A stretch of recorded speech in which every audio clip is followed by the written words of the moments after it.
Já se věnuji takzvané komplexní psychosomatické medicíně a mám tedy klasické medicínské vzdělání a byl jsem požádán, abych tedy pověděl pár vět o tom, co ta psychosomatika obnáší. Ale než se pustím k tématu, tak bych chtěl reagovat tady na vystoupení jednak pana docenta Hupla a paní docentky, co se týče antibiotik, protože na tom se dá demonstrovat i problematika té komplexní medicíny. Jak jste tedy slyšeli, tak je tady obrovský problém s nadužíváním a zneužíváním antibiotik, problém s rezistentními kmeny, zoufale se hledá řešení. Pan docent dokonce vypsal jakousi prémii, že kdo objasní příčiny tohoto stavu, že bude odměněn časopisem, možná i něčím hodnotnějším, tak já bych tu výzvu zvednul a pokusím se uvést tedy tu problematiku komplexní medicíny právě na problematice antibiotik. Protože ten problém má několik tedy zorných úhlů. Jednak jde o to, že my jsme si sami vychovali pacienty k tomu, aby po nás léky aktivně vyžadovali. Jistě z vlastní ordinace znáte stav, kdy pacient v podstatě už přichází a má určitou jasnou představu, co od pana doktora očekává. Jestliže ho něco bolí, tak chce léky na bolest. Jestliže má nějaké příznaky virózy, tak už přichází tedy s představou, že si odnese nějaká antibiotika. Ale s tím se ten člověk nenarodil. K tomu jsme si ho vychovali my. My jsme naučili pacienty užívat, ale i zneužívat, ale i nadužívat léky. To je vina nás doktorů. Ale nás to zase naučil ten systém. My jsme byli vychováni na lékařských fakultách k tomu, abychom na každou nemoc ordinovali nějaký lék. Což je obrovský problém nejen tedy té komerce, o které se tady mluvilo, tlaku farmaceutických firm, ale i problém samotné medicíny. Protože ta biologická medicína považuje infekci za útok zvenčí. Zkoumá to bakteriální agens, zkoumá tu chorobu a následně ji tedy léčí pomocí antibiotik. Ten pohled komplexní psychosomatické medicíny je o něco širší. Zdůrazňuju, mám v úctě vymoženosti moderní medicíny, používám antibiotika, využívám špičkovou medicínskou diagnostickou techniku, ale v jiném kontextu než ta biologická medicína. Protože my současně zjišťujeme a zajímáme se, co k té nemoci vedlo. Protože vždy jde o souhru, souběh toho bakteriálního agens a stavu pacienta. Tedy oslabení jeho imunity.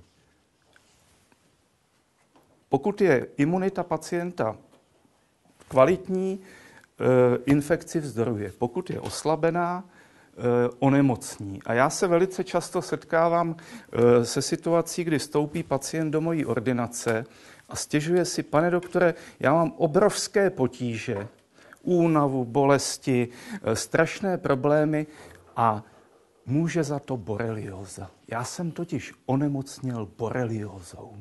A když si pak povídáme, tak se ukáže, že ta borelióza není příčinou těch jeho problémů, ale on žil v tak obrovských životních problémech, které nezvládal, ta jeho složitá životní situace podlomila jeho imunitu a on potom onemocněl boreliózou. Velký problém tedy s antibiotiky je u dětí a já bych si dovolil malou upoutávku na tu knihu, jak vyrobit pacienta, protože právě na příbězích pacientů ze svojí ordinace se snažím demonstrovat nebo vyvodit z toho určité obecné souvislosti a mimo jiné jedna z těch kapitolek se jmenuje i příběhy antibiotik. Protože nemoc je vždycky informace. Informace o tom, jaký ten člověk je, jak a v jakých podmínkách žije. V jaké rodině, v jaké společnosti, v jaké životní situaci. A abychom pochopili to jeho stonání, tak musíme pochopit tu jeho životní situaci. Poznat ho jako člověka. A uvedu jeden konkrétní případ, je to 2 roky. Do mojí ordinace vstoupila maminka s 10letou dcerou Janou. Začala stonat, když jí bylo 5 let. Do té doby byla v podstatě zdravá, ale pak nastal veliký zlom. Opakované virózy, angíny, sinusitidy. Maminka s ní oběhala desítky doktorů. Dokonce byla opakovaně hospitalizovaná na interních, pediatrických a infekčních klinikách. Vyzkoušela snad všechny druhy antibiotik. Jenom v loňském roce, tedy v tom předchozím, než byla u mne, za rok 7 balení antibiotik. V 10 letech. Zbytečně. Žádné z těch vyšetření nezjistilo příčinu. Proč stále stůně? Neustále se tedy točila v kolotoči infekcí antibiotik a propadala se stále hloub a hloub. Příčina nejasná. Záhada. Vyčerpaná, bledá, kruhy pod očima. Otázka tedy byla, co tu dívku vyčerpává a proč stůně. Žádné objektivní vyšetření to nezjistilo. A komplexní medicína tedy postupuje tím způsobem, že nejprve se seznámím se vznikem a průběhem nemoci, s výsledky vyšetření pacienta podrobně tedy prohlédnu, ale současně se zajímám o to, jak šel jeho život, o jeho životní příběh. A když pak vedle sebe položíte ty informace, tak zjistíte, že do sebe prakticky dokonale zapadají. Já jsem tehdy poprosil maminku, aby mě nechala v ordinaci o samotě s tou 10letou Janou, což se mi tedy u dětských pacientů velice osvědčuje. Dovím se toho většinou víc než od těch rodičů. A stejně tak tomu bylo i v případě té malé Jany. Položil jsem jí prostou otázku: Jano, co tě trápí? Co u vás doma, co tatínek, co maminka? Tu otázku jí nikdo za ta léta nepoložil. Rozplakala se a okamžitě mi to všechno vypověděla. Rodiče se před 5 lety rozvedli. Pro ně to byl obrovský šok. Tatínka měla moc ráda a strašně se jí stýská. S maminkou se přistěhovala do velkého města a ztratila všechny kamarádky. Maminka si našla nového partnera, všechen čas věnuje jemu a budování společné firmy. Domů chodí pozdě v noci, vyčerpaná a podrážděná, bere léky na nervy, na migrénu. O víkendech buď uklízí, nebo sedí nad účetnictvím. Jana o ní má velký strach.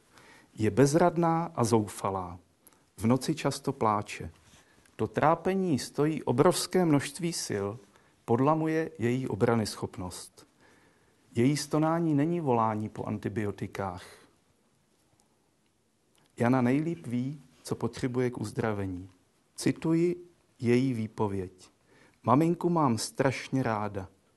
Chtěla bych, aby se mnou byla častěji, o víkendech jezdila na výlety, držela mne za ruku, povídala si se mnou. Když jsem pak dal Janinu zpověď přečíst mamince, tak se rozplakala. Ona do té doby vůbec netušila, jakou roli hraje ve stonání vlastní dcery. Vůbec netušila, jaké dětství ji vytvořila, ale protože ji měla a má také ráda, tak akceptovala moji nabídku léčby, tedy že nebudeme léčit jenom tu Janu, ale že je potřeba uzdravit tu rodinnou situaci. Tedy nabídku psychoterapie a po roce skutečně soustavné psychoterapie té matky se povedlo dosáhnout výrazného zlepšení stavu malé Jany s tím, že v podstatě už antibiotika nepotřebuje. Malá ukázka.